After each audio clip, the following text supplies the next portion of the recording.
okay. Off your mic is okay. She off your mic. Chai! Now wow, people wey suppose talk truth to power don't off mic.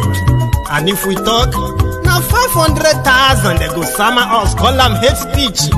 But fear not, my ego don't come. Him go torchlight every corner, nooks and cranny of all these bad people where they spoil our country.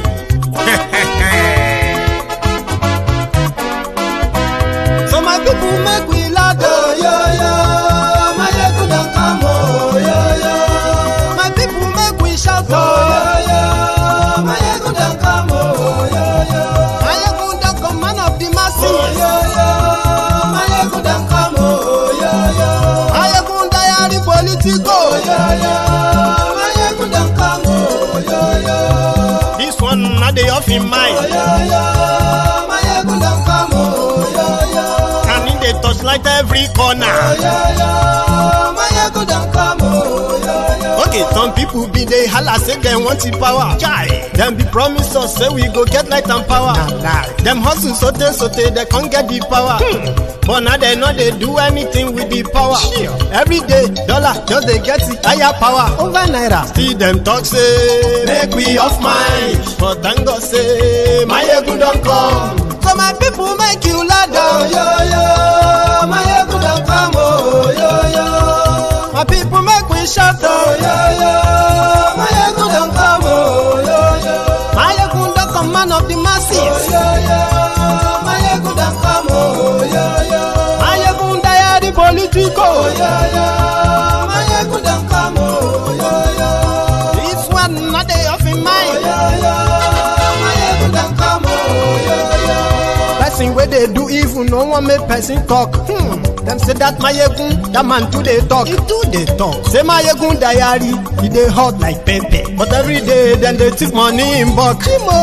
Poor man picking, they the street they hawk. Still them talk say make we no talk. But thank God say my yegun don't come. So my people make you laugh, oh, yo, yo. My yegun don't come, oh, yo, yo. My people make you shout, oh, yo, yo. My yegun don't come, oh, yo, yo. My ego don't come, man of the masses, oh, yo, yo. My ego don't come, oh, yo, yo. My ego diary politico, oh, yo, yo. Godfatherism. Good evening to you, good afternoon to you, good morning to you from wherever you are watching from. This is Mayegun Live. Ani Mayegun lawamo do. Mayegun diary na ibi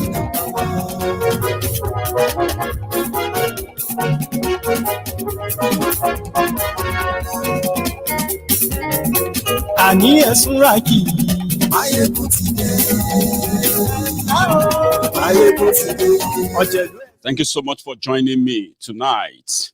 We are now at the last week to commemorate and in memoriam of those killed by the Nigerian government, and they denied them justice alive, justice in death, even though they continue to deny including those who died, they continue to deny these atrocities.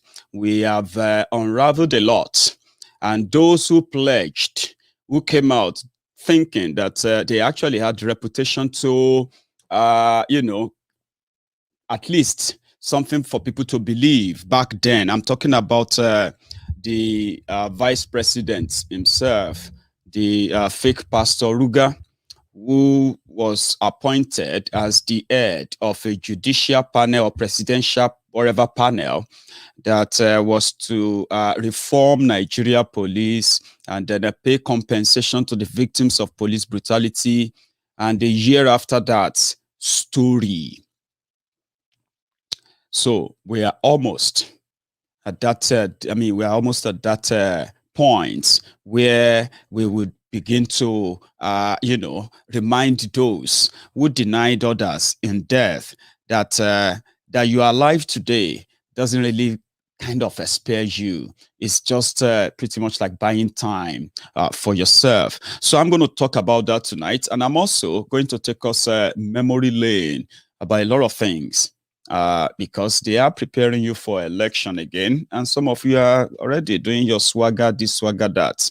A year ago, the young Nigerians came out to say the government should intervene and stop police brutality, police profiling of young people, frustration, and even the killings of young people in Nigeria by the security forces. But the government responded with another brutality. It's pretty much brutal than what the youth were protesting against. Hundreds of them were killed in a space of 3 weeks. The last day, the brutal and bloodiest one, which took place at Lekki toll gate back on the 20th of October, 2020. So there's so many twists and turns since that happened. So we'll take our time tonight to review them. And at the same time, the real people who want to who want to remember those who died, that they didn't die in vain. You know what I mean? Those who want to do that are already organizing their nationwide protests in remembrance of October 2020. And the government as well have started to mobilize their usual influencers, including those who were on the side of the tyrannical government and the murderous government of Nigeria a year ago. Many of them are now being picked as keynote speakers. A year after they murdered those, they have even denied justice too. So when I was doing my own quiet time, something I called my own soliloquy, you know, that your own quiet time that you begin to just imagine things like, what could really be wrong with the people doing same thing again and again, expecting different results? Then this keyword came to mind, and that's Stockholm Syndrome. Stockholm Syndrome is a forgetful syndrome that makes those who are victims of oppression to begin to grow a sort of feelings towards their oppressors, whereby they ended up loving them. In the case of Nigerians, and I'm like, Stockholm Syndrome. Well, that would make sense, but that may be something bigger. But I dug further. This is what I found. Whatever you see today happening, where you see those who watch their own fellow citizens slaughtered by the government simply because the government would never, ever tolerate any kind of protest, even in a democracy. Those who watch them and those who defended them, if you have to go back to history, you realize that when people talk about slavery, today, that's the free word we use now. We just say, oh, they are slaves, or they have enslaved them, and this blah, blah, blah, blah, blah. No. If you look at the characters of people who are defending the same criminal government in Nigeria, finding excuses for them why they watch others die, right?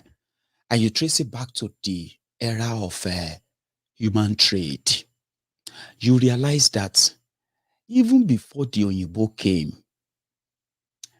before colonization came, before this Atlantic slave trade started, our people have been in the business of kidnapping. Meanwhile, even before the kidnapping parts, our people have been used to this culture of, war among tribes, and then those who are caught during the war are now properties of those who won the war. That was the beginning of human trade. So they captured this tribe, captured their women, captured this, and they turned to slaves. Then people started trading in human beings, trading in ourselves, Africans trading in ourselves, right? Then it got to a point whereby it became more lucrative when these guys from Arabia, when they managed to cross over to West Africa. And that was the beginning of the manipulation, giving hope to those who have somehow become hopeless in the hands of those who are the dictators and the human traders of that era. So they brought religion. Do you want to experience peace away from all of this? Let's go, follow us. Then in 1504, the Portuguese came, the Spanish came. In their own way as well, they were not even promising religion. Those ones were just buying from the local people, your brothers, your sisters, your ancestors, my ancestors who were in those trade then. Then the British came, 1560. And you know what? They came with their own religion too. That was why the first ship to actually ship people, human beings, out of Africa is actually named Jesus of Lubeck. Now, when you see all this connection, you will realize that the human greed, selfishness, just me, and then those that I love, or possibly those I care for, that you see in people today who are ready to give up their brothers, give up their sisters for any pecuniary gain. That trait didn't come by today. They inherited those from those we actually call our ancestors, by the way. So, why running away from those who are supposed to be our brothers of the same color?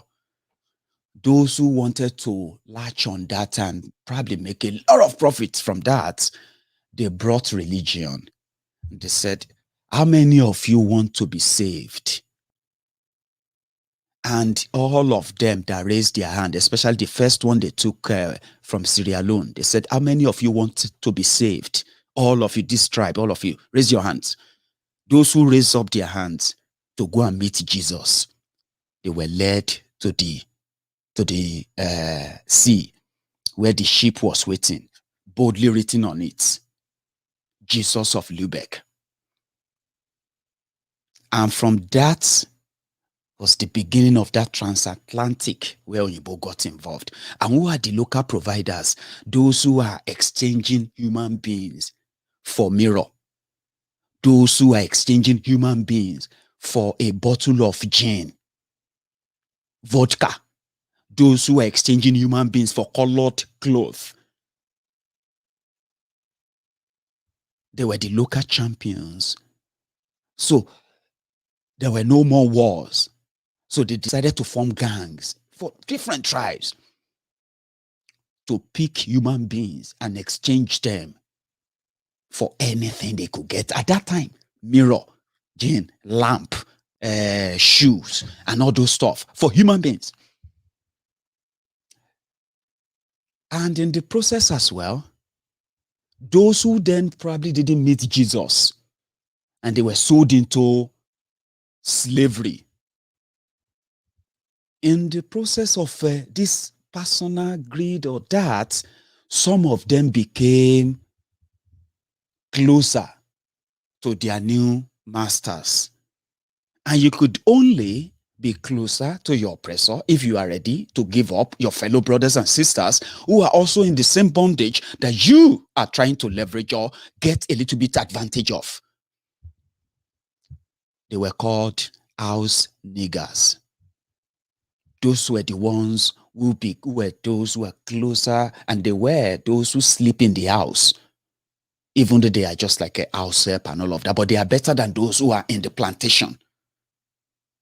So they consider themselves a little bit better. So their job is to tell those who are in the plantation that if you work hard, you may become me and you can sleep in a warm bed, taking advantage. And trust me, the loyalty is 100% to the master. It has to be. So now let's come back to this modern day and time, where you no longer have Oyibos who are exchanging you for mirror. So you now have your fellow black again who are now in charge, and they couldn't build a country that actually treats you like human beings, that will not treat you like a piece of statistic. When they say 40 people killed, those are human beings that we should know their names, we should know their age, we should know their sex, we should know where they come from, we should know what killed them, normally. But the moment they told you they gave us independence and returned you back to your fellow Africans, at least your brothers and sisters, in the case of Nigeria, here we are. So the today's slavery mentality and the house niggers can be seen boldly in today's political, religious, and traditional settings. And again, I will bring you to that reality too. When you look around, you expect that there is a government. And when there is a government, that simply means that there is an established authority that holds all powers. That is called supreme power, and that's the sovereignty. That power that government, established government, owed or wields, comes from the agreement of the people normally. But because in Nigeria, that is just a theoretical part of it on paper. Power doesn't reside with the people. With the power of barrels of gun, those who hold power in Nigeria are not different from those in the 16th century, 15th century of different tribes in what is now today Nigeria. Those who are holding power today, they are not different from them, because the power then was absolute. Nobody willingly gave themselves up that, please take me and sell me off as a slave or exchange me for a mirror. Nobody, not on anywhere on record. It was the desperation of what those local lords, some of them were kings, rich, powerful merchants, they called them. They were actually human smugglers who had army of ready to kill militants all across. So if you now look at those who you have here today, it is exactly the same thing. And while this happens, you also have those we can now call the house niggers. Those are the ones who have turned to vuvuzelas, explaining to you what you are feeling. And what do I mean by that? When people say they are poor because their income their incomes have dwindled, because the economy has sort of crashed, that people can tell. It is now the job of the abobakus, the vuvuzelas, and every other paid influencers, old and young, to tell you that you are wrong. If you say there is no, the electricity is so poor now, they will say, shut up. The electricity is not poor. It's getting better.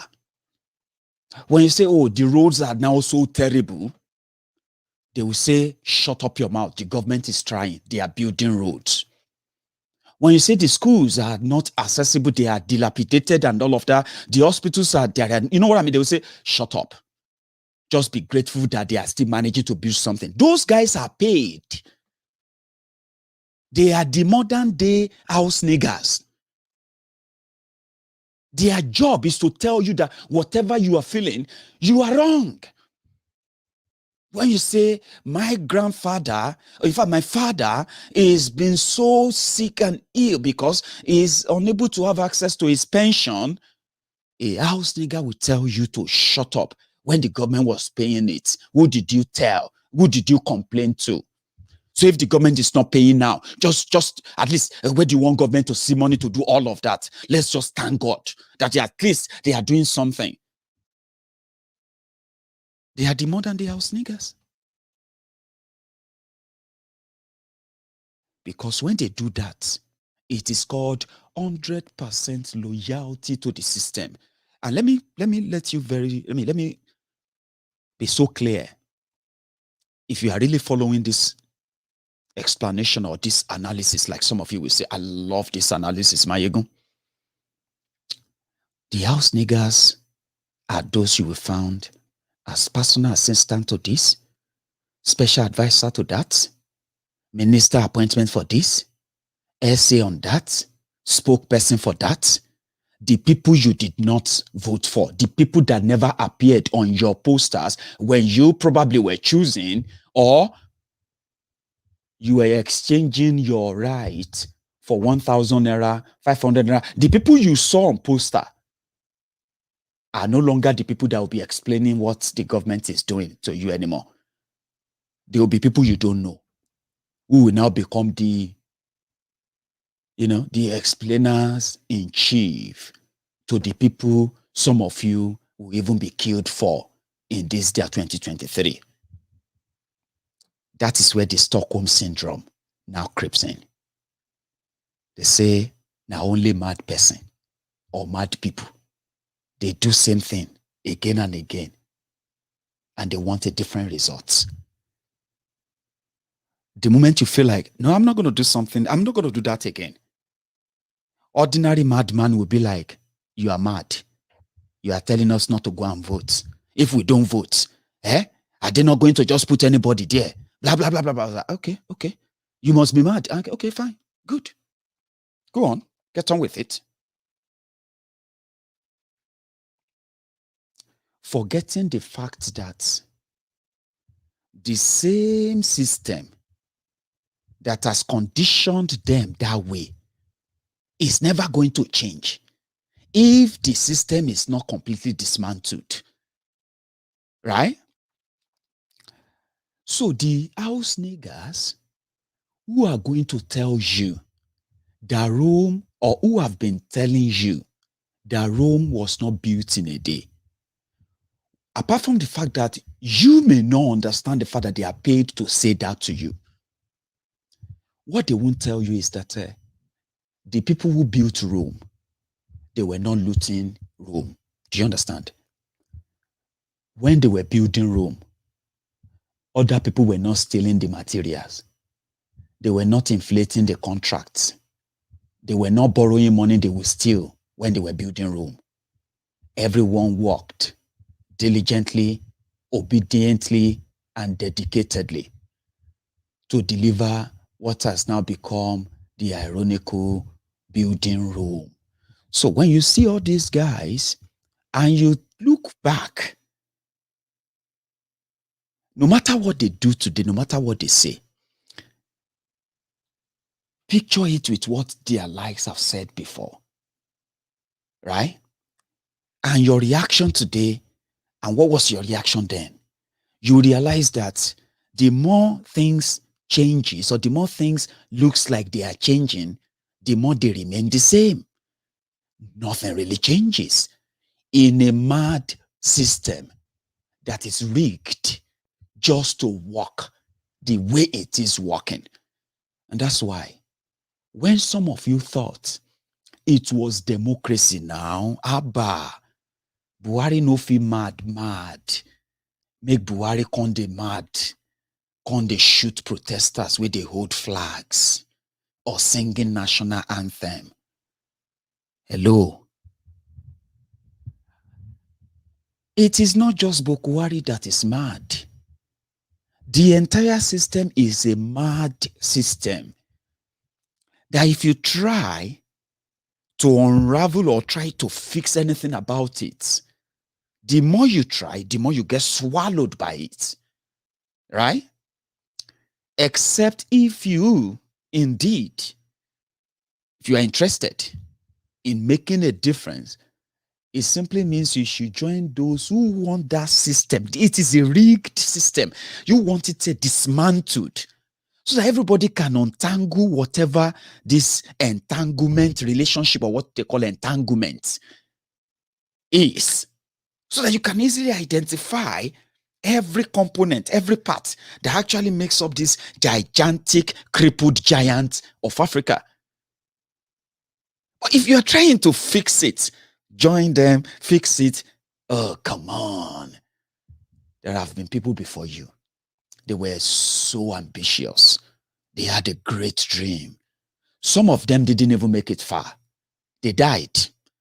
Those who made it far, they became their true colors, to the point that some of them are now today the promoter of the same impunity that they fought against 20 years ago. Well, that's how bad trying to fix it or trying to join them is never going to work. It has never worked. Okay? It's bigger than that. So when some of you now felt like, Buhari can't be so mad. Is he going to start killing us? Let us go out there and tell him that even if you don't pay attention to what is happening to us, your policemen are extorting us. They are shooting and killing us for just looking nice or looking good. If we can't give them money, when they grabbed us anywhere, they will empty our bank accounts. They do a lot of things. Sometimes we are unlucky. We get killed. No justice, no nothing. These guys have secret prison cells, holding cell, prisons all over the place that they keep innocent young people, where they are extorting them, extorting their family members, going into their banks and emptying their bank accounts and all of that, without any courts even being aware of it. It became so much that they decided that, you know what, we're just going to stage a peaceful protest. Something that you would expect in a democracy, that, well, as long as they are not violent. But something happened around that time that I think I should remind you. It is very important. A year ago, when the EndSARS protest was going on, and the whole world, everybody was raising money, contributing money from all over the world, the demand of the young people then was so genuine. Let me tell you, they had 5 demands. Okay? The first demand was that the Nigerian government should end the notorious SARS, because SARS is the abbreviation for Special Anti-Robbery Squad. This is a special elite, police elite squad. They were supposed to go after violent criminals. Wherever you have any violent crime going on within the country, their job was to go after those assailants. Usually, they are meant to be on call. But as Nigeria became more insecure, they used that excuse to begin to patrol communities, streets, and all of that, on different clandestine operations that are not really sanctioned by anybody. So they were so independent. Now, let me tell you how much power they gave to them.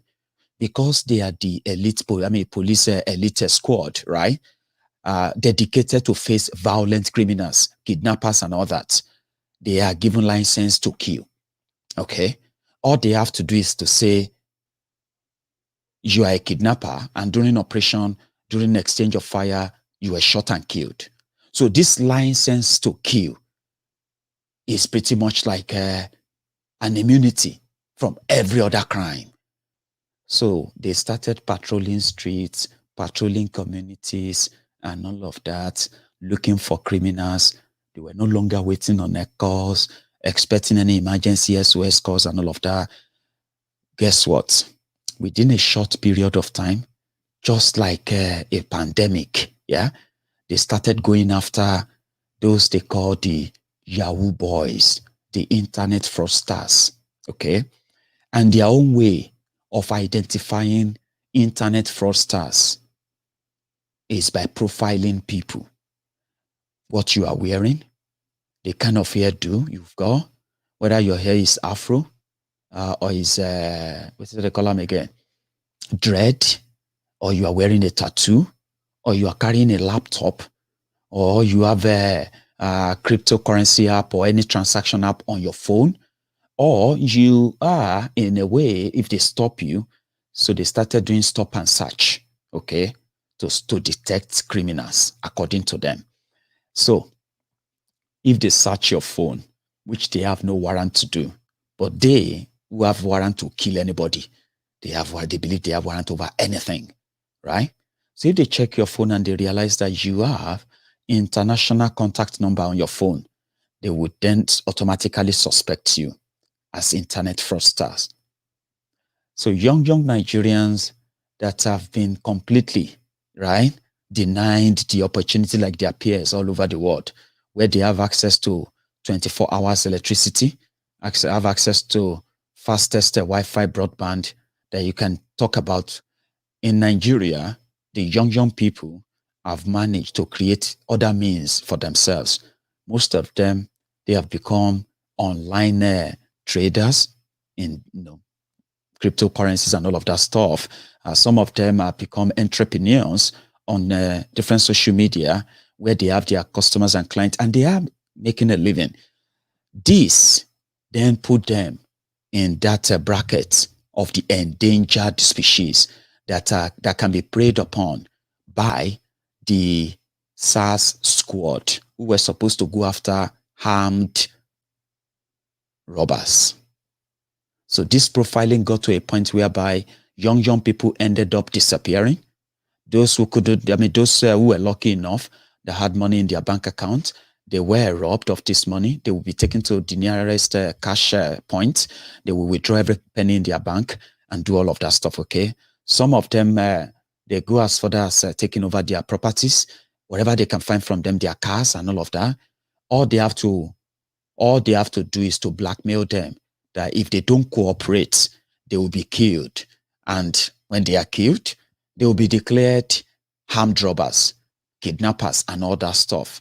So the leader of that squad that was really doing that job is none other person than Abba Oshtelo Kyari. So Abba Oshtelo Kyari lead this death squad all over the country. So this now prompted, this also didn't spare some of these young Nigerians who are actually like a successful business owners, successful, people who actually have jobs, who are senior, employee of their own different fields, I would say. However, it became so much that the youth now said, enough. We want the government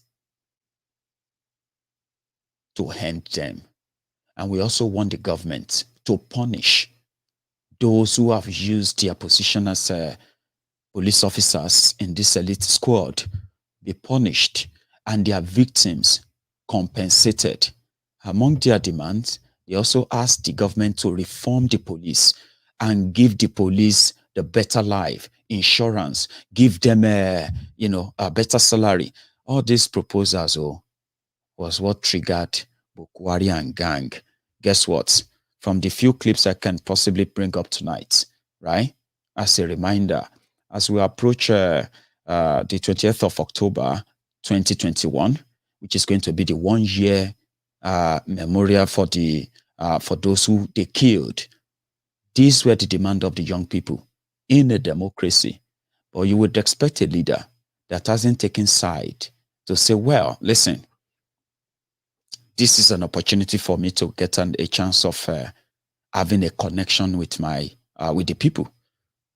These demands are not far-fetched. There has been a police reform bill, police reform this, police reform committee set up for like maybe 15 years now. They continue to inaugurate every new committee for it. But there is no police reform anywhere. It's been fraud, corruption, laced with serious corruption, and even murder, as you have today. They didn't take that chance. The first response, as usual, was state.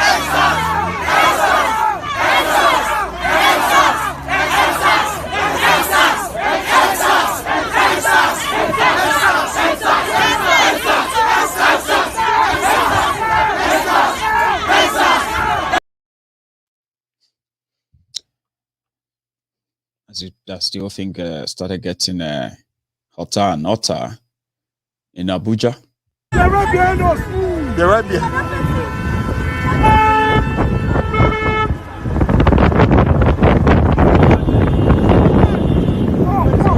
They're hitting cars. Go! They're hitting cars. They're hitting cars.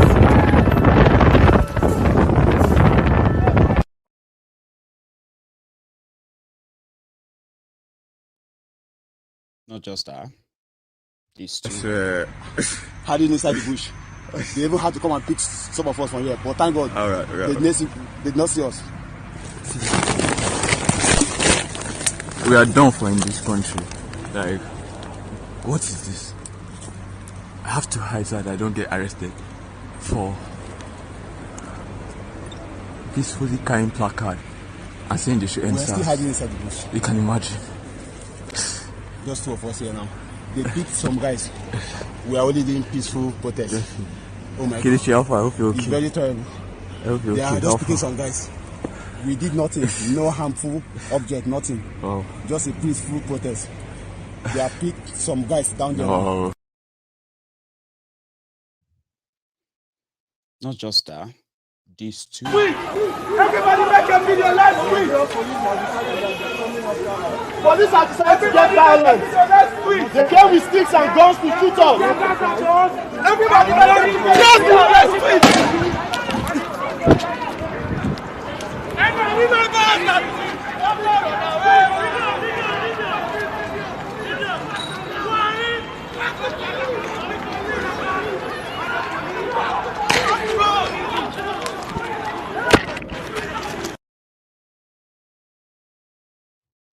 I believe that the clip will begin to bring back some of the memories, even if you are now suffering from the Stockholm Syndrome.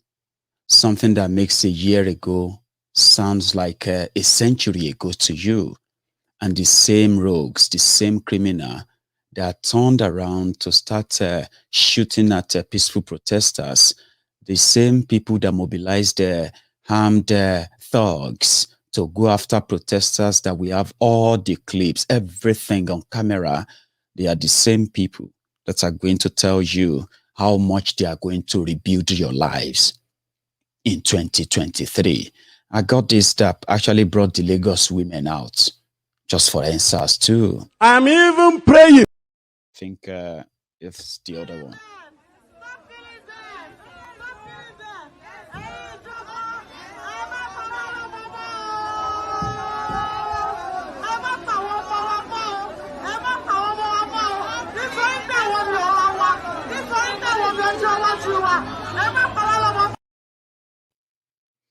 Those were the Lagos women who came out, parents, during the whole protest. That was how vibrant, how, you know, I'm still coming. I also got this. Hiding inside. I've already shared that with you, but there's a point where some people actually managed to give us names of the victims at the Lekki toll gates, as we bring you more on what happened. That's what you call the EndSARS protest of October 2020. At least we see, grab some names.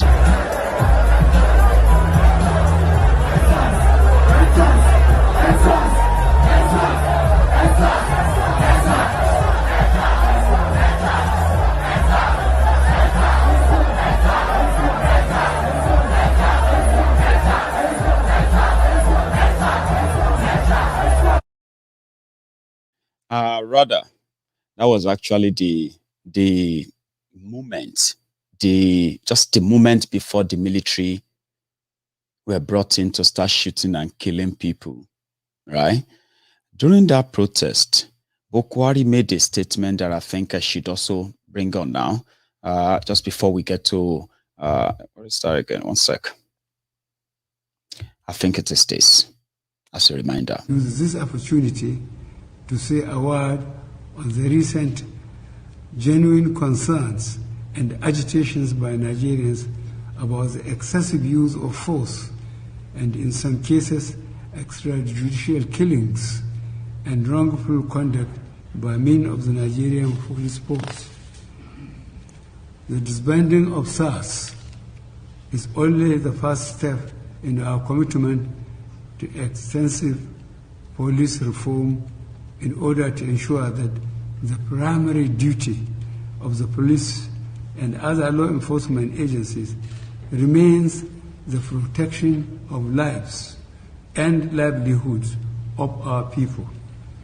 We will also ensure that all those responsible for misconduct or wrongful acts are brought to justice.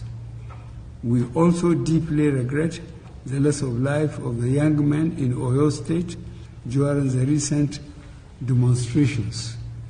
I have directed that the circumstances of his death should be thoroughly investigated.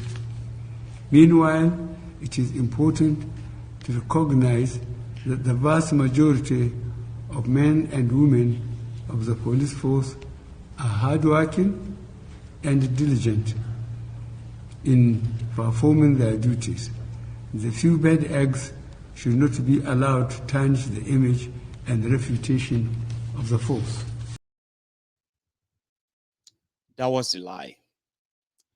That was written for Buhari to read out to the protesters before they finally unleashed the killers on the protesters at Lekki. Let me remind you, because that is what I do on Mayegun's Diary Political.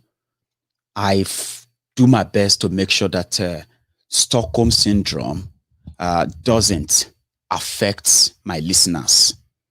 They will always remember everything because I will remind them. When the EndSARS protests started, it was also the time that Tifnumbu was standing trial at being investigated, we were told, by the EFCC. And they said, oh, they are looking into him, of course. And meanwhile, this 2023 SWAGA was already cooking and they're already working on it. The northern Nigeria, those guys who believe they own the power, they don't trust him. They are investigating him. They don't trust him with power. Then EndSARS started. Could he leverage on that to rekindle his own position with them? Because according to them, he's the one funding it. But somehow, from the beginning of the protest in Lagos, when this whole thing started, Lekki toll gate and the owners and those who are operating Lekki toll gates, they had no problems with the protesters at all. Every night, they will put on the lights. They will be changing all the colorful big screen at Lekki toll gate. Sorosoke, all of that. They gave their backing to the protest from the start without even saying they did. So there was no attack, there was no threat, there was nothing. At the same time, Obasa, the Speaker of Lagos House of Assembly, was picked up by EFCC. And guess what? During the days leading to Lekki Massacre, in one of the reports online, Obasa, we heard that Obasa was at EFCC office from morning, that he was going to probably sleep there. But around 11 p.m., just about 3-4 days before the attack at Lekki toll gate, that night, Obasa appeared at Lagos State House of Assembly complex to receive the petition of the Lagos EndSARS protesters and gave the word to those who represented them that tomorrow morning we are going to debate all your demands and we want you to send representatives to the House of Assembly everything was fine. But the night before, that is the 19th of October, when a call from Abuja said they have made up their mind to break the protests in Lagos because they believed that Lagos is the reason why the protests are spread all over the country, including Abuja, Kano, Sokoto, Kaduna, Port Harcourt, Enugu, everywhere. So they were planning to crush 6 places, 6 locations across the country, and Lagos is number 1. And if Tifnumbu is not behind it, this is the time for him to hand off. I remember telling you all of this, but I love reminding you. That was the moment, like magic. By 10 a.m., we were already receiving, you know what I mean? Their influencers are already condemning the fact that EndSARS protest has no leader. They don't have leaders. Every time they say this, they will say they don't have leaders. Omoyele Sowore, who actually was one of those who declared that, the EndSARS protest open from the 9th of October in Abuja. The Revolution Now and the rest of them, they were completely shut out. The influencers who were on the side of government, meanwhile pretending to be part of the protest, we didn't know that as the protest was gaining momentum, as all of us are following them, their influencers are getting paid to influence the outcome of that protest. Anyway, until their military said they've had enough. Buratai the butcher.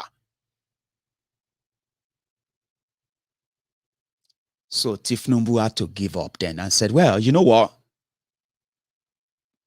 Go on. You, Sanwo-Iku, you need to declare a state of emergency. I mean, you need to declare curfew. So, Sanwo-Iku came on here around 10 a.m. in the morning. And he said, Lagos State is going to have a curfew by 4 p.m. that day. And people were like, are you crazy? Like, is this something you are just going to wake up? What side of the bed did you wake up from? You're telling us something different last night, and you woke up this morning telling us that you are declaring a curfew. That was they said, put it in motion. Oh, we are coming for them. We want to break this whole thing. These people want to overthrow Buhari. It's not about EndSARS anymore. Meanwhile, the protesters were saying, we want to see you do something. Give us something as a goodwill. Let's see you arrest some of these identified police criminals who are still being protected by you.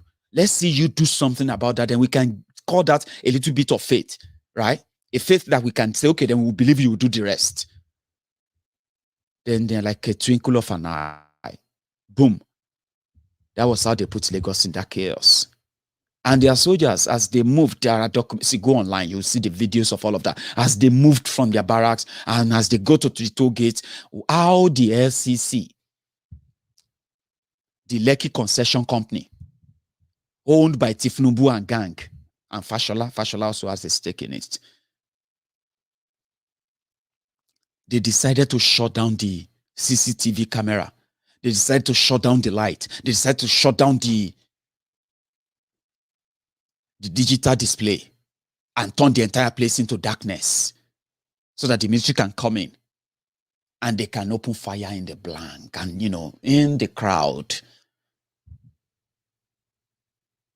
The following day, the governor said, well, only one person died. That is confirmed that one person died. There is not that many injured people. Said there about 1 or 2 persons. That's what he said on CNN. 24 hours after that, they denied that nobody died. And they started hiding evidence of what really happened. But guess what? There were people with their phones who captured everything on camera. But again, like the house niggers in the 16th century, who believed that their survival depends on how many of their brothers they've seen slaughtered or killed by their slave masters. So they have to be loyal. They came out and they said, the Buhari idiot, the cyberbarians, They said nobody died. Bring the body. Where are their families? The families started coming out to their panels all over the country. They started coming out. Guess what? Till today, they said the total compensation from all those who managed to put together panels, the total compensation meant for the victims that they spoke to is put at over 500 billion naira. That's the compensation. Their own panel said they should pay to those victims. 1 year after, I don't know how many of them they've paid. I had seen Lagos State paid people 10 million or something like that. Maybe about 2 or 3 people. So if you put that together, maybe you say they've managed to pay 30, 40 million out of over 500 billion. The states, as we speak, they don't have that money. Therefore, EndSARS protests, the victims, and everybody gone. That's not the only thing that happened. At the same time, in order to make it total, all of a sudden, when they went for the protesters in Lagos, and I think it was the moment from the start, the Biafrans, the IPOB, they said, we are not part of it. We're not going to be part of it. All of you were watching us when Buhari was killing us. Now, all of you should go and face them now. Go and face what we have seen. Go and see what we have been facing for years. But the enthusiasm of the people, the kind of expectation and the kind of hope that this generation could actually make it happen, crush the system that has crushed them for ages. I won't forget that. Mazi Nnamdi Kanu came on one night and he said, just same thing I've been saying too, that when they came for the Christians, you didn't defend them because you are not a Christian. When they came for the Muslim, well, at least you are not a Muslim. When they came for the Jews, you also probably looked away because you are not Jews. When they came for the Shiites, you look away because you are not Shiites. When they came for the revolution now, well, at least you are not one of them, so well, they can do whatever they like to them. So when they went for the IPOB at the same time, some of you, that's their business. They should kill them. It's none of your business. They eventually came for us, the Yorubas. They went for the people of Benue. They have went for almost everyone. And Mazi Nnamdi Kanu said, you, the Biafrans, you are not going to be like them. As we speak, you are tied. We are tied to Nigeria. And if those who are in Nigeria have now woken up to see the fraud and they are ready to make a change and a difference, you should not be left out. Within 2 days, the whole thing changed, truly, sincerely. And I think that gave them the window to finalize how they are going to crush the Eastern Nigeria to what you are witnessing today. So as they were going after everybody in Lagos, in Oyo, in Abeokuta, everywhere. Same in Port Harcourt, in Biafra land. You know what they are saying? They said IPOB are the ones behind EndSARS protests. So that gave them another opportunity to kill the Igbos. Maybe some of you have forgotten, but trust me, the reason why the Biafran struggle won't go away is because some of you have forgotten, because this didn't happen to you. But you know what? Those that are the relatives, the families of those who are victims then, they will never forget. And they will never continue to ask for justice.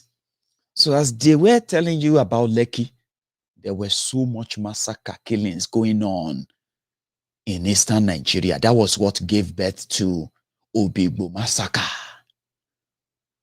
That was when Wike ran mad. As they killed at Lekki toll gate, that the whole world was shocked, reacting. Wike started his own campaign afresh. They started hunting down the Biafrans, the IPOB members in Rivers State. Most importantly, the Obigbo. local government area. No joke. As the whole world was holding Nigeria military for what they have done in Lagos and in Abuja, in other part of Nigeria, Wike was going into a deal with them to hunt down IPOB because they were blamed for everything that happened during the EndSARS protest. Some of you may not remember. That was what led to so many women, young men and women, being kidnapped from Obigbo in River States. And they were joined with their brothers and sisters. They were kidnapped in Imo State. And they packed all of them, over 100 of them. They took them to Suleja in Niger State. Just like as you are watching this video, there are still hundreds, if not thousands of people who were picked up for EndSARS protests a year ago. And they are still in detention, in different detention facilities all over the country. And they are mostly probably unaccounted for. So they took them to Suleja. Let me tell you something. When those people shared their story, it took the lawyers of IPOB more than 8 months to finally track them down to Suleja in Niger State after they have been subjected to God knows the imaginable dehumanization you can think of. It was the IPOB lawyers who secured their release.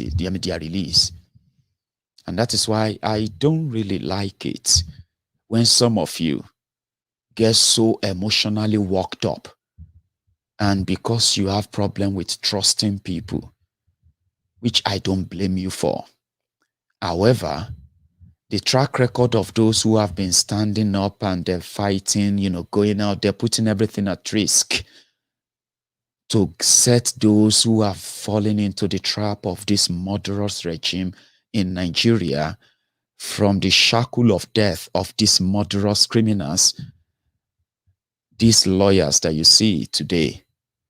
If you have trust issue, these are the people you should never, ever entertain any kind of distrust for. If you are not suffering from Stockholm Syndrome too, I am talking to you. If you are an IPOB member, yes, you may have trust issue. I'm talking to you. It was these lawyers who found them. And then, even many of you may not actually know how they get paid and all of that, but the job they are doing is saving lives of those innocent people whose only offense is because they are Biafrans who want to live on their own. And Nigeria will never let them have that opportunity, not even a referendum to decide, from those who want to be in their own country and those who want to stay with Nigeria. It was EndSARS protest that led to Obigbo massacre. And the damages done to the people of Obigbo.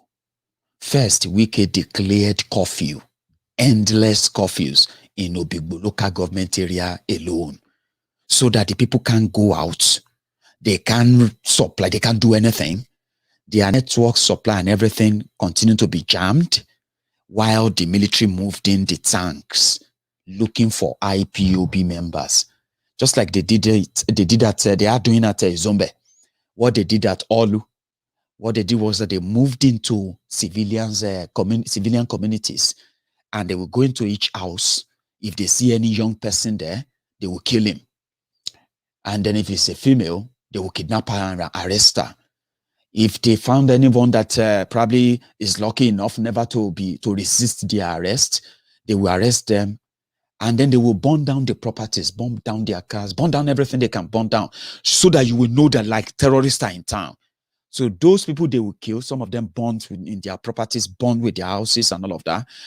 Those they now kidnapped, they now parade them as the arrested IPOB, ESN, unknown gunmen, and every other names they want you or they have told you to believe about them. So it was EndSARS that led to that. And the victims of all of that in River State, they are not even allowed to talk about it. Not talk of getting justice a year after. Okay. Let me take a little break and just a drink break. Share the broadcast. If you have been enjoying the conversation, I'm going to say give that thumb up right there on my YouTube channel and on Facebook, and subscribe to Talking About Injustice and what narrative they want you to believe, the reason why they are doing what they are doing, so that you are not too surprised that they still have people who believe in what they say. They still have people who defend what they say, because you have Stockholm Syndrome, you have selective amnesia, which is deliberate. Mostly is the combination of both. Selfishness, greed. What is in it for me?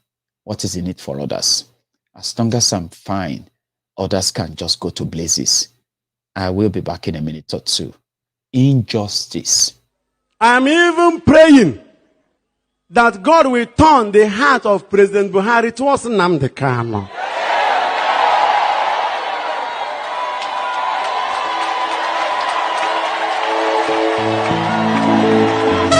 For good.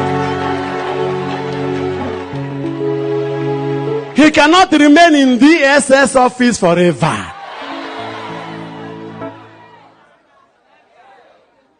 And for long, nobody had seen him.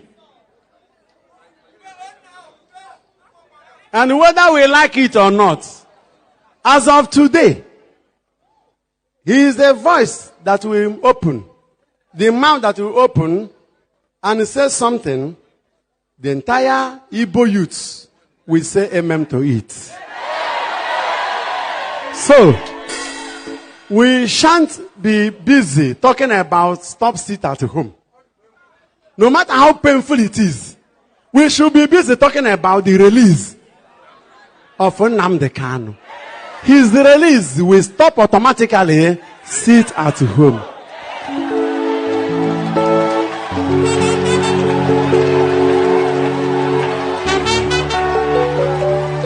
I don't know why our leaders who should be talking about their son are shying away from that. Somebody said your son is an evil man, should be killed. Will you sign that paper to kill your son? I don't know how they understand my own stand, but I know God understands my position. I am a soul saver. I'm a soul winner. The Bible says that a good shepherd will leave 99 and begin to look for one that is lost. One of us is missing.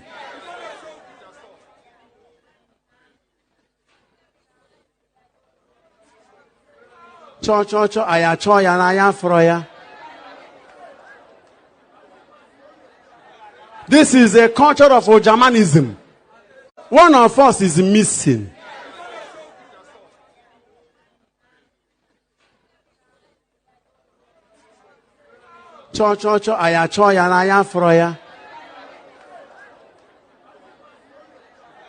This is a culture of Ojamanism. Culture of unity.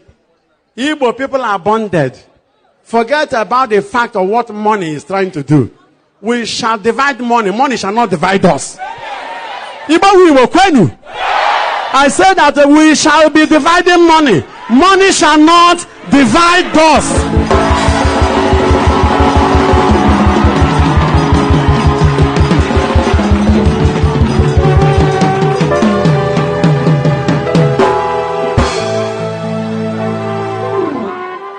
Political position cannot make us to merchandise our children. Because some people want to go to Abuja, they are ready to sign anything and disown the youths. God in heaven is watching. He is our light and our salvation. Whom shall we fear? As they want to eat our flesh and devour us, the Bible says they will stumble and fall.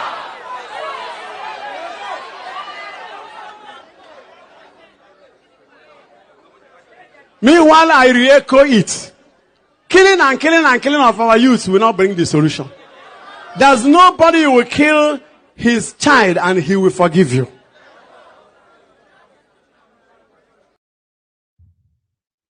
That's what we want to be hearing from those who have the opportunity of talking to people. Religion is the opium of the poor and the oppressed. The Bible even says that, come unto me, O ye the heavy laden, for I will give you rest. Meaning, if you have all the burden and all of that, there is hope and salvation. Again, just same way the religion was used to manipulate millions into their slavery, the salvation they probably wasn't expecting. It wasn't the one they were expecting when they raised their hands to go into salvation and run away from those who have laden them with a heavy load of local slavery. Uweru. Today, when you look at people who want to differentiate, try to a little bit distinguish between their faith and their religion with their God and all that from what is expected to be the responsibility, their responsibility to themselves, to their family, to their community, and even to their country. So when they can know that none of them should by any means, cross each other. So if you found yourself in political office, you don't give your job to Holy Spirit or give your job to Holy God or anywhere. You have to do your job. And when you fail at your job, you don't then say, Holy Spirit didn't lead you right, because what you are selling is the opium to the poor people.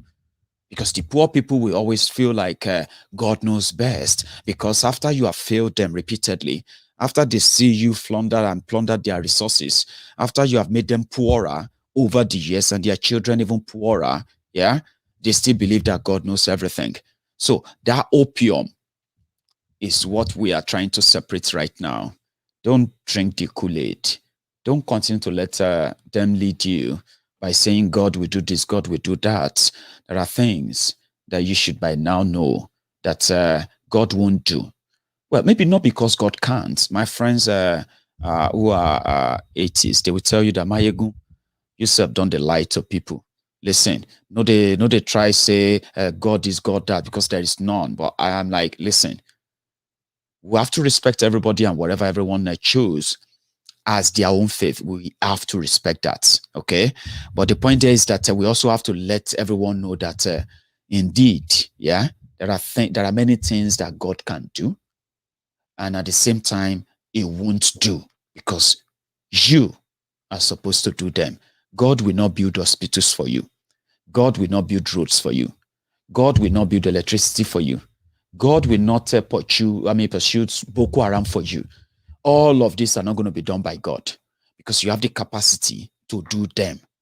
Okay? But when you begin to then mix them together, or you begin to get offended, maybe because you are a pastor, will feel like if I say this to my congregation, that God will not build hospital, that God will not build roads, that God will not build electricity, right? Maybe I'm probably that's going to begin to demystify their mind, like, then what else can God do? Since we believe that God can change my life, right? Maybe if I begin to say this, so Mayegu, I don't want you to talk. People do say that to me, but not anymore. Not many people do say that anymore, right? Say that anymore. But once I begin to explain to them that, listen, your religion is sacred, and we respect it wholeheartedly, okay? But there is a boundary to how much of that respect we can give to that your religion and your faith.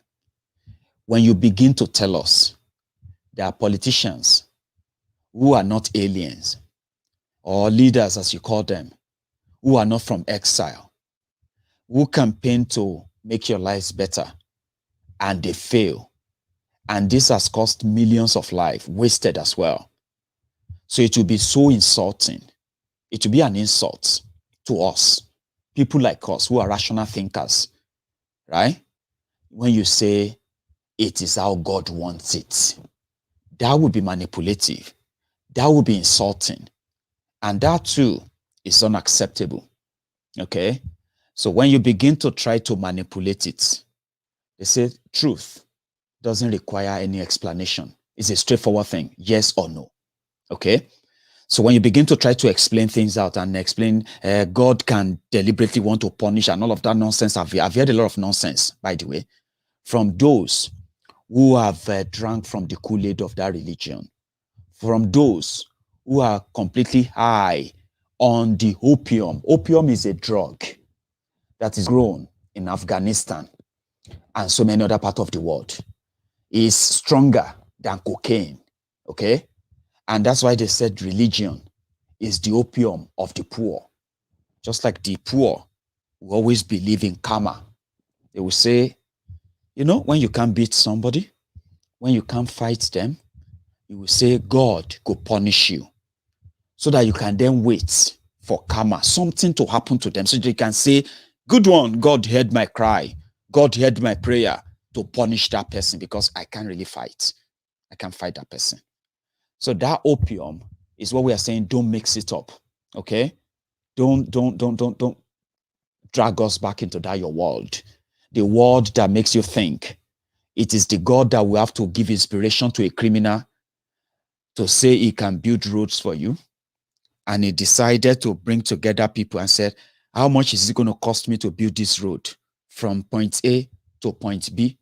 And they say, oh, sir, it's going to cost you 10 naira to build this road from point A to point B. And then your man comes back and says, fellow Nigerians, to build this road from point A to point B, it's going to cost us 100 naira times 10 of what is quoted. Now you say, hey, thank you very much. Go and build the road. The first year, the second year, the third year, the third year, it comes back and it says, we have done 10 feet on the road from point A to point B. We have spent 115 naira. Say, but at least it's building the road. So we need another 100 naira to complete the road. And I also need you to give me another vote so that I can complete this road. Right? And then you are like, okay, take it. Oh yeah, go and continue it. Then a year to the end of that, let's say 7 years after, they have managed to build another 30 feet, 30 foot longer road, right? And then he comes back and he says, the road we told you will cost 100 naira. We have now spent 900 naira, but we still have a long way to go, right? The reason why I couldn't complete the road all this while is because God did not inspire me to do it. That is exactly what you are telling us. When we talk about separating that your faith from the criminals who have used you, who have used your faith to manipulate you for so long, to keep themselves at wherever they are enjoying today. So when we say separate them, it is not to insult your religion.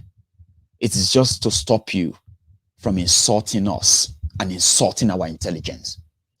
You don't need inspiration for thieves who have the capacity to sit every year to budget for your roads, budget for your hospitals, budget for your schools, budget for your security, budget for your economy, for food, only for you to go to remain hungry, to further go into poverty. Now you are unsafe. Now your children can't go to school. Even when they manage to, the environment is completely disastrous. If you are sick, you have no access to health care. Then somebody turn around and he says, don't underrate God. God can turn everything around. And we say, how? You say, what do you mean how? Do you know how powerful God is? You are just a complete stupid and dunce moron. And I say this without apology because there are some people that really get, there are some people on my platform that get worked up. Mayegun, you shouldn't have said that. Mayegun, I like the way you preach your message, but you don't have to insult anybody. I insult people for a living.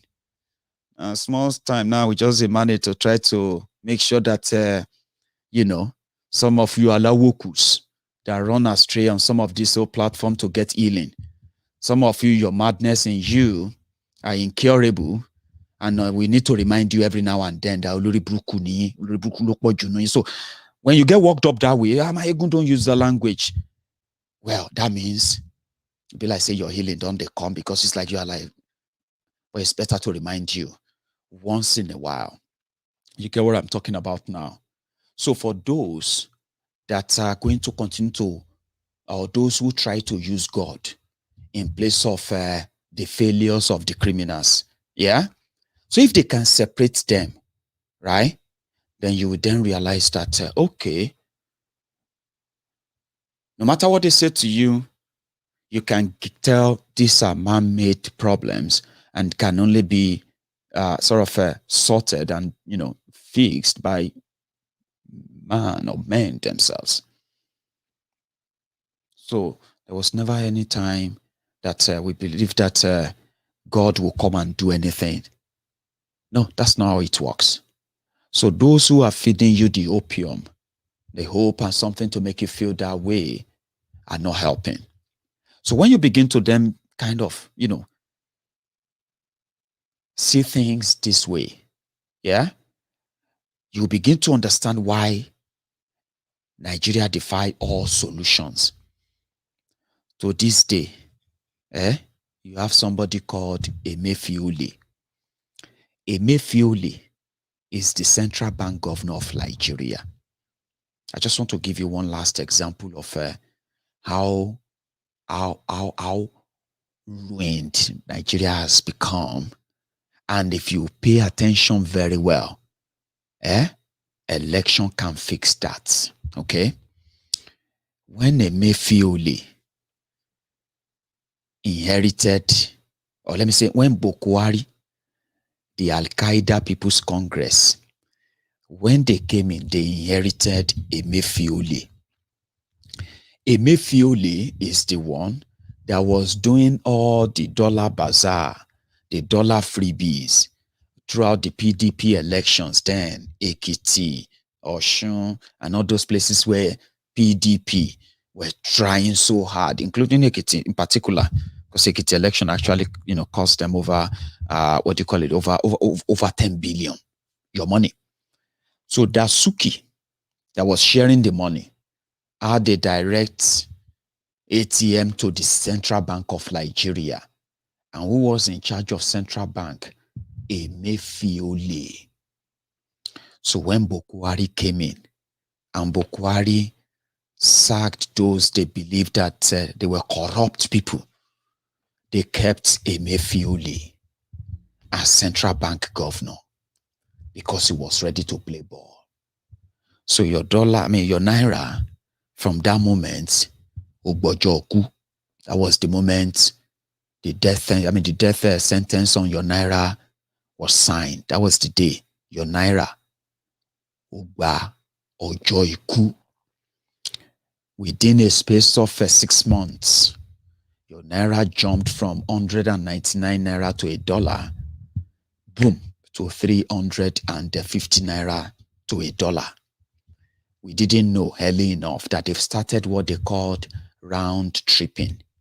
And round tripping is, as I be now, let's say my name is Sabino or Sabiu Mayegun Altanfiko, and I am from Daura, and I can read and write enough to understand dollar from naira, pounds from riyal, yen from euro.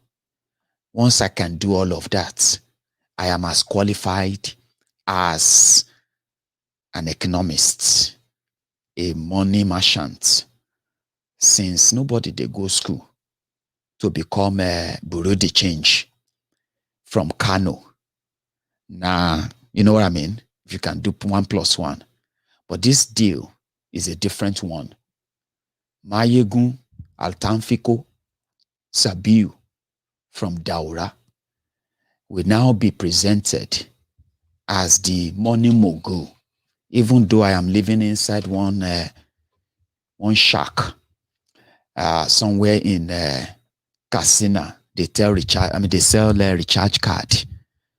Since I am from Daura, and I have a connection to the new Megad Buhari, money round tripping. I became the business partner to Emefiole. Now I am now the middleman between the Central Bank of Nigeria and the real businessmen. How dare.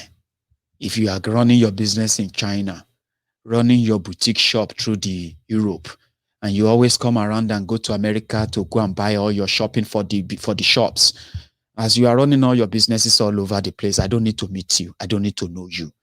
But if you need my dollar, you have to buy it according to my rates.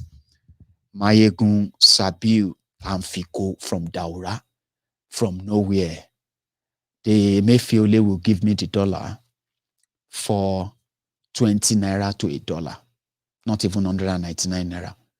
So I can then look around and just start selling the dollars at whatever rate I want. Whatever rate I sell it, you are still going to be thankful. So those who are smart who are buying it for something, if the black market sells for 350 naira, me, I will just sell it to everybody for 180 naira to or 200 naira to $1. And I'm still going to be making 170 naira on each dollar. And every day, Emefiole is ready to give me dollar allocation. See, I'm not making this up. For some of you who probably don't remember, it was the dethroned Emir of Kano, Sanusi, Sanusi, loudmouth Sanusi, that one. It was the one who said, oh boy, when dollar now turned to 500 naira to $1, Sanusi said, Nigeria Central Bank is now Baba Jebu. It is now the freeloading warehouse for Dangote and his friends from northern Nigeria. So that Sanusi, in his old palace in Kano, he could put a call through to the central bank governor, Emefiole, and tell Emefiole that he needs $100 million cash. And Emefiole will give him that $100 million cash at the rate of 25 naira to $1. So right there in his palace, he doesn't need to leave the palace, just a phone call. Sanusi said he will put a call through to a bureau de change in Port Harcourt, a bureau de change in Kano, and a bureau de change in Lagos. And he will now tell them, as all of you are looking for dollars allocation, as the banks have run out of dollars, if you need 100 million, I can share it to the three of you in Kano, in Lagos, and in Port Harcourt. As a business, one single bureau de change representative who we have now found that many of them are Boko Haram sponsors, using their bureau de change businesses to do money laundering for Boko Haram. So Sanusi said it was so convenient under Emefiole that without leaving his own office, without leaving his palace, he can get that dollar allocation for 25 naira. And he can give it to those bureau de change for 200 naira. Make 175 naira on each dollar.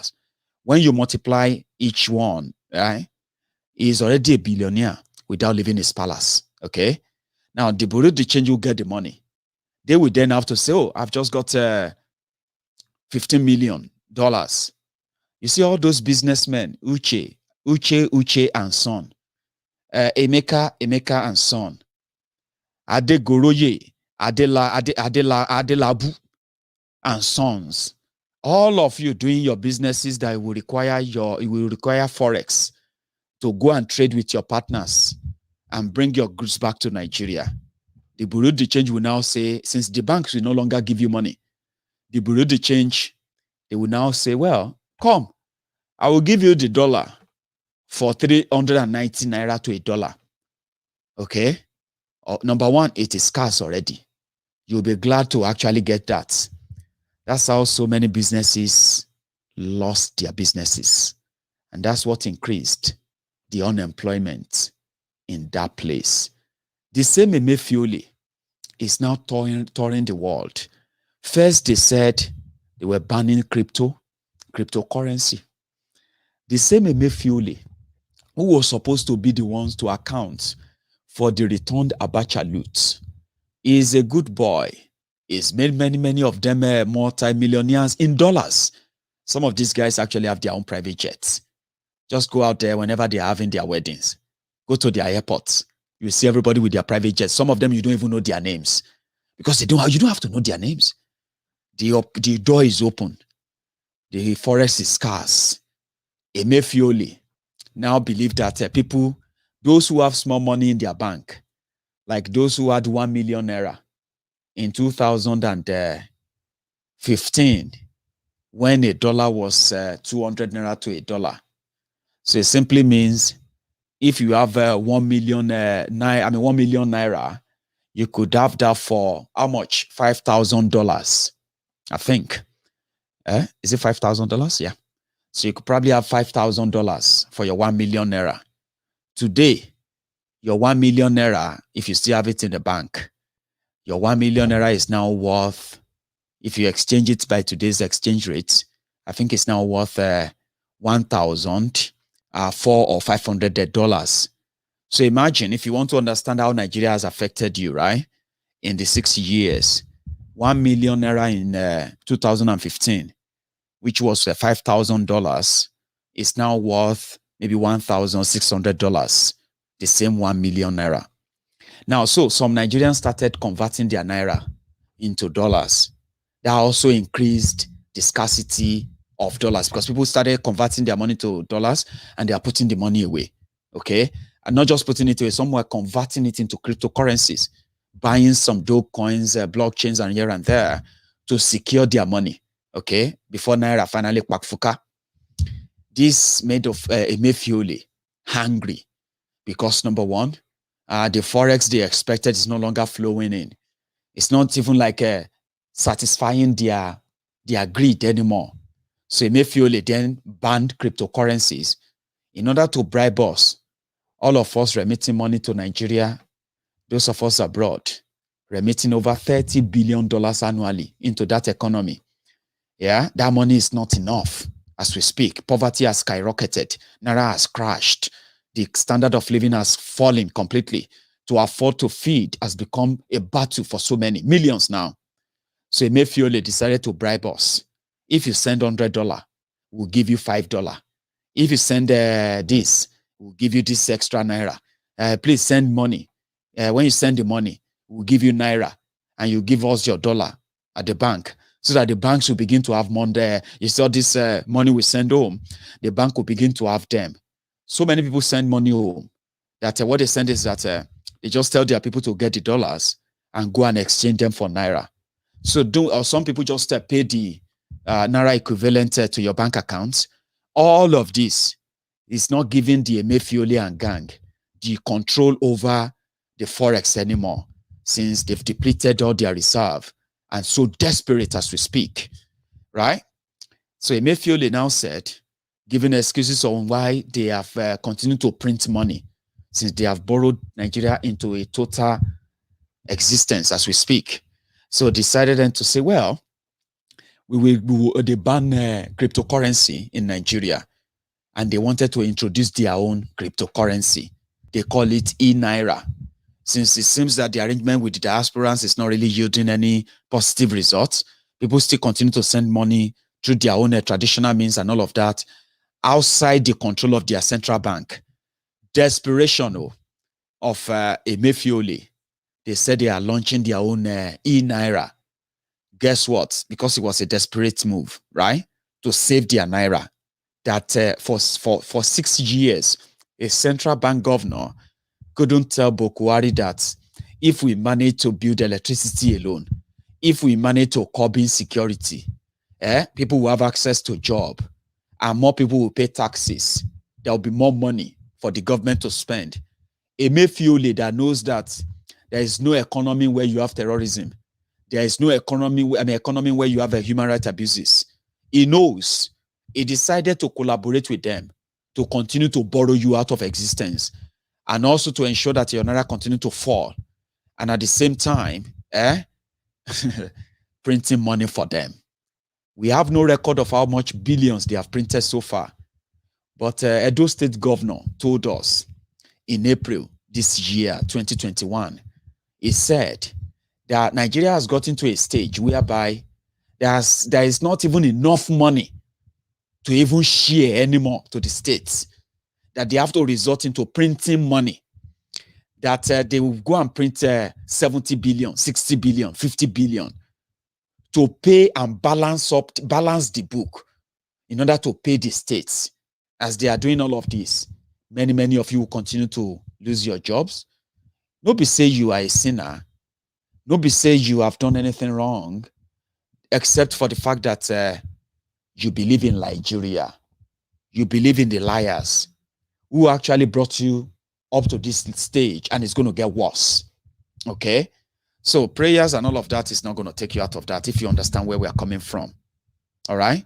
So the same Emefiole is saying that the reason why they don't have forex is because some people are spending the money they are spending the money abroad. They are going abroad for luxury. They are going abroad for this and that. But guess who goes abroad most? Buhari, that spends millions of pounds in the UK hospital right here, after budgeting billions of naira for the same healthcare facility in his house, So Rock, the old people's home. So, but Emefiole knows that. Who spend your naira more to forex other than Aisha Buhari and her children, who have been living free of charge in Dubai for the past 3 years alone? Before then, they have been everywhere. London, everywhere. You know, they are the people who always have to need your forex before they can enjoy the luxurious life that being the president and your leaders in Nigeria actually brings. Okay? But Emefiole still believes that, well, they are also paying subsidy. Even though they have told you that they have removed subsidy like 3 times, they are still paying billions of dollars that they don't have as subsidy to the criminals who are also telling you government is working hard to make your life better when they are not.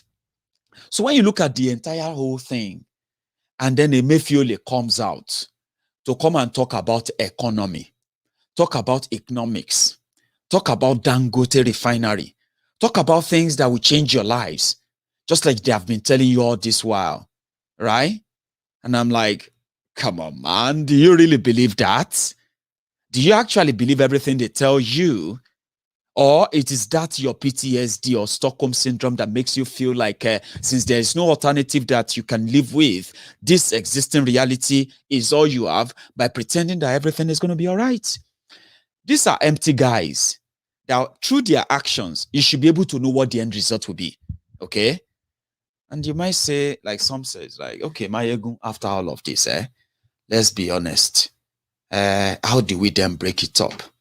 I have told you myself that to break up Nigeria, it all starts from you to psychologically break yourself away from everything that make you think Nigeria will work. Okay? When you psychologically break yourself away from that, you will open door. That will allow space. That will give space for you to begin to really think about and accept all the proposed possibilities. If you don't let go of what you believe or you are holding on to, something that makes you believe that Nigeria is still going to work, there are some of these whole agitations are wrong. Or in fact, they don't have strategy on how to break Nigeria up. The reason why it makes it look like they don't have strategy is because some of you are still mentally, psychologically attached to Nigeria until you detach from that, until you realize that there's absolute nothing that should in any way make you be defensive of anything Nigeria or any individual at any individual at all. Because you'll be doing that from the position of ignorance or a position of selective amnesia, which is deliberate. Probably because of what you think you're going to gain if Nigeria remains one that you are not confessing to. The dream you've had that you're not letting go, that maybe one day you have the opportunity to oppress others and all of that, right? If you don't let go of all those thoughts, right? every other suggestion being given to you on how Nigeria can break up and everybody can actually have the better standard life that you dream of without having to be subjected to an arrangement that they have told you is non-negotiable. They have told you this is non-negotiable, all right? Building up on something that is non-negotiable is pretty much like a hopeless situation to me, like, you know, something that doesn't exist. So you have to let go. You have to let go. And what do I mean by that? Psychologically, you have to accept the reality that the Nigeria they have brought upon you today is living on a borrowed time. It is a matter of time before the conclusion finally comes through and say, you know what, let's break it up and do it better in a way that we can live, you know, respect our boundaries in a way without having to kill ourselves. But the reason why some people are still believing that killing others for asking for the same thing out of the contraption is justifiable as long as it's not them, because they still have some kind of hope that it can work if we do it differently or your way. So if you don't detach yourself from that mentality, trust me, every suggestion given to you will never make any sense, like many haven't make any sense to you.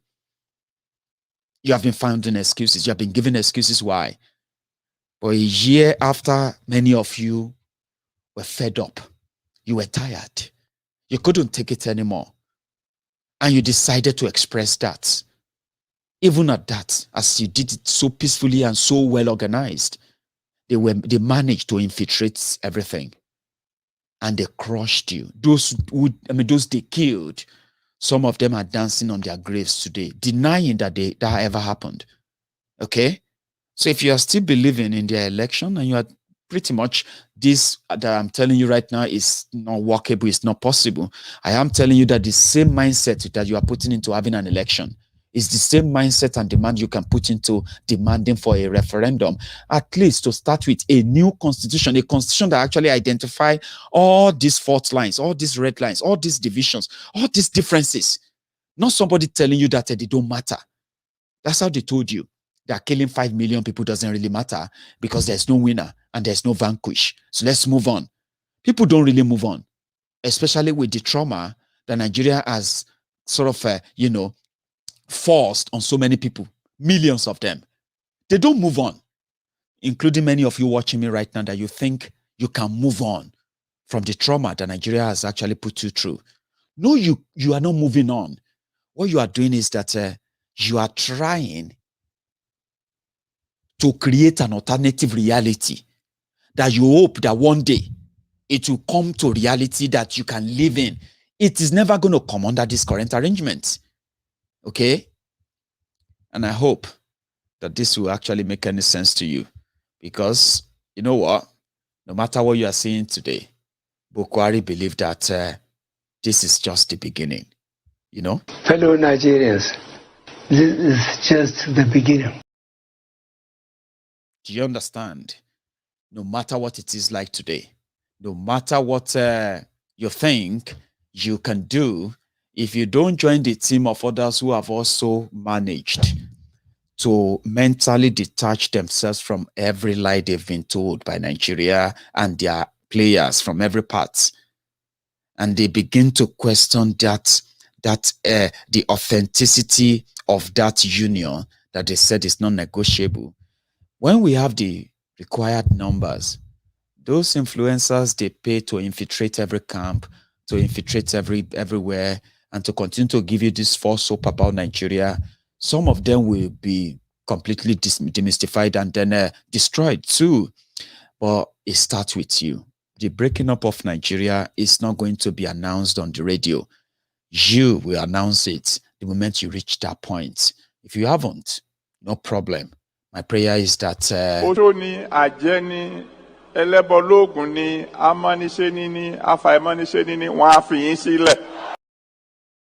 Ami, I'm going to see you guys tomorrow. Tomorrow is Sunday, when we always have our Sunday sermon. So if you have a chance of joining me, remember, you can always get the notification if you subscribe, especially on my YouTube channel. Okay, do that. It's free. Subscribe on there, set your notification on, and then click, give that thumb up under that video. And when I come back tomorrow, I'm going to see you again. Until then, right? Stay safe. And don't forget that those who died trying to tell Nigeria to look into their problems, others are dancing on their graves today. Those who are dancing on their graves today, they are not guaranteed the opportunity. They are not guaranteed that they will be around same time next year. But there's something that is really, really guaranteed. The terror that they are defending today, the poverty that they are defending today, the corruption, the impunity, the abuses that they are defending today, right? They are still going to be here. They are still going to be here a year after if they continue. But we won't stop until we have the number to make a difference. Don't forget them. SARS was never ended. The brutality is still out there. So yeah, I'll see you some other time. Good night.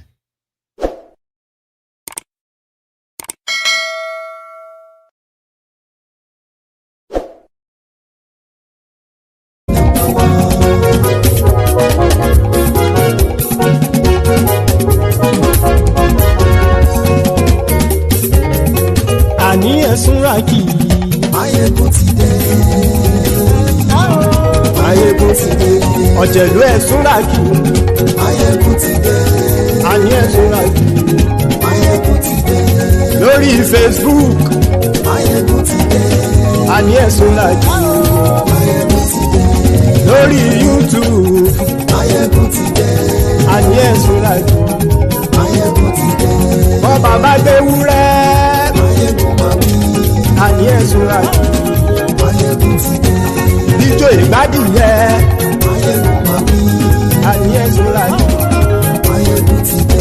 Pẹ̀sìdó bá rúfin o. Àní ẹ̀sùnra kì í. Gómìnà kówó jẹ. Àní ẹ̀sùnra kì í. Ọlọ́pàá tí ń darí bá. Àní ẹ̀sùnra kì í. Aṣòfin tí ń rúfin o. Àní ẹ̀sùnra kì í. Òpùrọ́ olóṣèlú. Àní ẹ̀sùnra kì í. Ọ̀jẹ̀lú ẹ̀sùnra kì í. Àní ẹ̀sùnra kì í.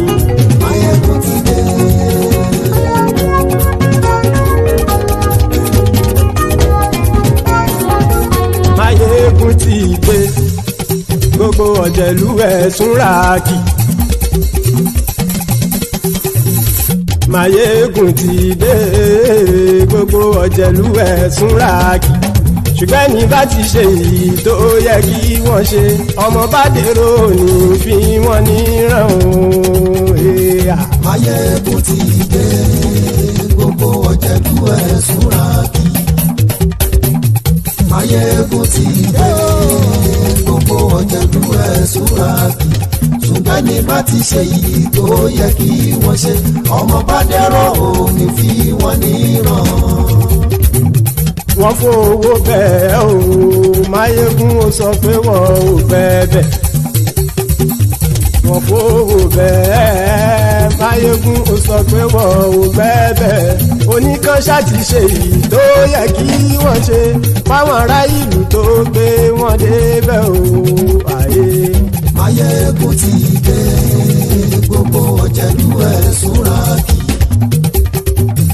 Máyégún ti dé. Gbogbo ọ̀jẹ̀lú ẹ̀sùnra kì í. Ṣùgbọ́n ní bá ti ṣe yìí tó yẹ kí wọ́n ṣe, ọmọ bá dẹ́rọ̀ ò ní fi wọ́n níran.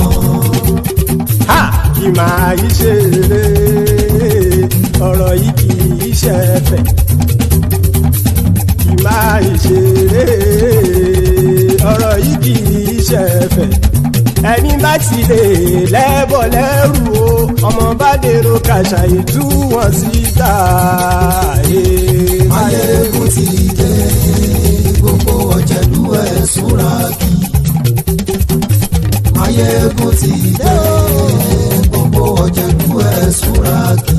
Ṣùgbọ́n ní bá ti ṣe yìí tó yẹ kí wọ́n ṣe, ọmọ bá dẹ́rọ̀ ò ní fi wọ́n níran. Tẹnitẹni ọmọ Máyégún ọ̀rẹ́ ara ìlú mọ̀mọ́ ni mo fọlọ́run sọ ẹ̀ bá kìlẹ́bù. Lóòótọ́ olódodo ìlú ọ̀tá ìlú mọ̀mọ́ ni ìwọ ṣá máa ń ṣọ́ra kò sì mọ́ bẹ̀rù. bọ́tà ń lè rí bóníṣègùn lé káwọn mọ̀mọ́ fi ṣera wọn ni ó ti dẹrùn tí wọn ò gbọ́dọ̀ sè mọ́bẹ̀. èèpo ọ̀bọ̀lọmọ bá dérò tàjẹ́ ò gbọ́dọ̀ jẹ́ ó ti jọba lórí àbínú ẹni kò sì mọ́ fòyà. àìsíwọ́lu ní ẹnìkẹ́ ìgbódì ẹyin lábàrá o ó kó ẹni tó bá dán o àkàmù. máyé ègún ti dé gbogbo ọ̀jẹ̀lúwẹ̀ tún ra kì. Mayegun ti dé gbogbo ọ̀jẹ̀lúwẹ̀ tún ra kì o. ẹ̀yin